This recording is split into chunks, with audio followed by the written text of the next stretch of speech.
दोस्तों, आपने YouTube पर भानगढ़ किले की हॉन्टेड स्टोरीज या फिर यहाँ आने वाले लोगों के डरावने एक्सपीरियंस के बारे में कई वीडियोस देखे होंगे। कई लोग इसे भारत के सबसे हॉन्टेड जगह भी मानते हैं, लेकिन इन सब के बीच एक सवाल अक्सर पीछे छूट जाता है कि आखिर भानगढ़ किले की असली कहानी क्या है। ये किला किसने बनवाया था? यहाँ कभी कौन लोग रहते थे? क्या यहाँ सिर्फ एक किला था या पूरा शहर बसा हुआ था? और सबसे बड़ा सवाल ये है कि आखिर ऐसा क्या हुआ था कि एक समय चहल पहल से भरा ये शहर आज एक खंडर बन चुका है। आज इस वीडियो में हम भानगढ़ किले की कहानी को सिर्फ एक हॉन्टेड जगह मानकर नहीं, बल्कि उसकी पूरी हिस्ट्री के साथ समझेंगे। इसलिए इस वीडियो को आप एंड तक जरूर देखिएगा। तो चलिए दोस्तों, शुरुआत करते हैं शुरुआत से। भानगढ़ राजस्थान में अरावली की पहाड़ियों के बीच बसा हुआ है। आज ये जगह अलवर क्षेत्र में आती है और सरिस्का के पास स्थित है। लेकिन करीब 400-500 साल पहले यहाँ का नज़ारा बिल्कुल अलग रहा होगा। सरकारी ASI और IGNCA की रिकॉर्ड के मुताबिक भानगढ़ की बस्ती की शुरुआत 16वीं सदी के दूसरे हिस्से से यानी राजा भगवान दास ने की थी। उस समय वे आमेर के शासक थे। बाद में उनके बेटे माधो सिंह के समय भानगढ़ को और विकसित किया गया और यहाँ उनका प्रमुख केंद्र बना।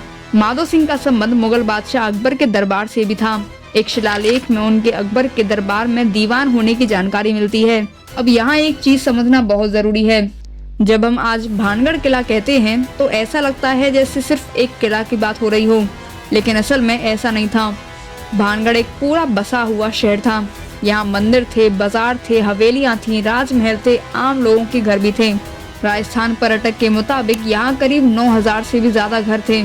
शहर के चारों तरफ मजबूत सुरक्षा दीवारें थीं और बड़े दरवाजे थे। यानी आज जिस जगह पर हमें सिर्फ खंडर दिखाई देते हैं, यहाँ कभी हजारों लोग रहते थे। सुबह बाजार खुलते थे, मंदिरों में पूजा होती थी और लोग अपने काम में जाते थे।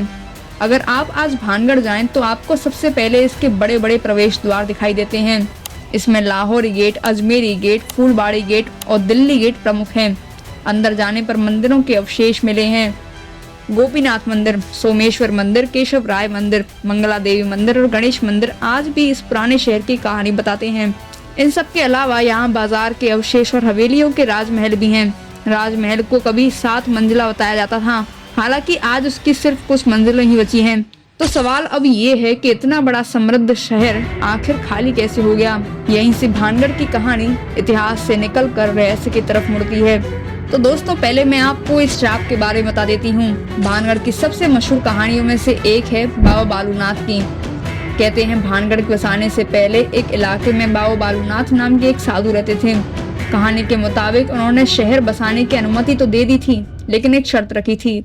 उन्होंने कहा था कि यहाँ बनने वाली कोई भी इमारत इतनी ऊंची नहीं होनी चाहिए कि उसकी परछाई उनके घर पर पड़ जाए। लेकिन बाद में राजा के परिवार के एक सदस्य ने इस शर्त को नजरअंदाज कर दिया और इमारतों की ऊंचाई बढ़ा दी। कहते हैं जब इमारत की परछाई साधु के घर पर पड़ी तो उन्होंने भानगढ़ को श्राप दे दिया और उसके बाद ये शहर बर्बाद हो गया। भानगढ़ से जुड़ी इन रहस्यमयी कहानियों के बारे में मैंने इस वीडियो में बताया है, तो इस वीडियो के बाद आप जाकर चाहें तो चेक कर सकते हैं। लेकिन ये सभी लोक कथाएं मानी जाती हैं, साबित हो चुके हिस्टोरिकल फैक्ट नहीं। लेकिन अब असली सवाल ये आता है कि ये शहर खाली क्यों हुआ। अगर सच में पूरा शहर किसी एक रात में श्राप की वजह से खत्म हो गया होता तो हमें हिस्ट्री में उसके स्पष्ट सबूत मिलने चाहिए थे, लेकिन ऐसा साफ एविडेंस नहीं मिलता। भानगढ़ के उजड़ने की कोई भी ऐसी कंफर्म हिस्टोरिकल घटना हमारे पास नहीं है जिसे हम पक्के तरीके से बता सकें कि बस यही वजह है कि शहर खाली हुआ। इतिहास में इसके पतन को लेकर अलग अलग बातें मिलती हैं। एक समय के बाद यहाँ आबादी कम हो गई थी और 18वीं सदी तक भानगढ़ काफी हद तक उजड़ चुका था। कुछ हिस्टोरिकल रिकॉर्ड्स इस इलाके को एक अकाल और बदलते राजनीतिक हालात से जोड़ते हैं।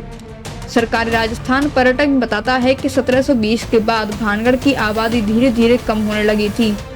अब आते हैं उस सवाल की तरफ जिसकी वजह से आज भानगढ़ इतना फेमस है।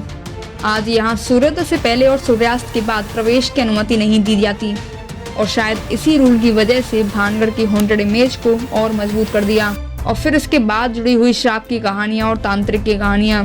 ऐसे माहौल में अगर कोई रात में कुछ अजीब महसूस करने की बात करे तो कहानी और भी रहस्य बन जाती है। अगर कुछ ऐसा ना भी हो तो हमें लगता है कि यहाँ सच में कोई एक भूत रहता है। लेकिन क्या इसका मतलब ये है कि भानगढ़ में सच में भूत रहता भी है?